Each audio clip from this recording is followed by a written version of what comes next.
I give back to the medical school because, I know it's helping some other people.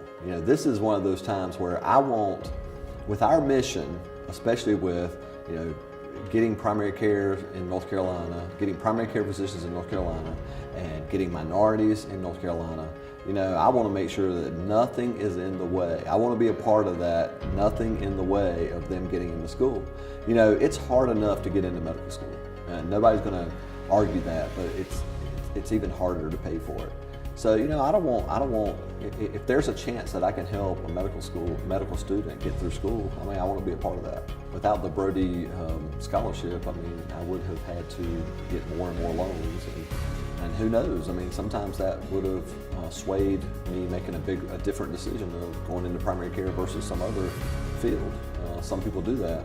They get these massive loans and feel like they only have one option, and that's going into a specialty. Whereas when you get this extra money to kind of cushion what would have been your debt, you're able to really go into what you want to be in.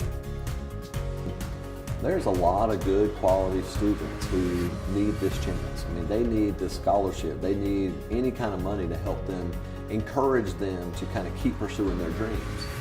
If the money's not there, they may decide to do something else. When in reality, they really need to go to med school. They need to be giving back to the community. When I look at some of the benefits it gives to our minority population, some of those students are making tough decisions that are based solely on money. If they know, ECU and Brody gives money to help, that they know they have a chance to go to this school. The more we give back, the more chance for students not to have to bear that burden. And I think when they don't have to bear that burden, they tend to go into fields that help Eastern North Carolina.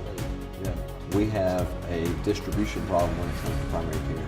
And so the more people we can get interested early in primary care, Brody School of Medicine is where they need to be trained. We do that better than anybody else. And the national statistics show it every year. So the more people we can get associated with primary care and come into Brody School of Medicine, the next step is how can we get them through school? That comes through philanthropy.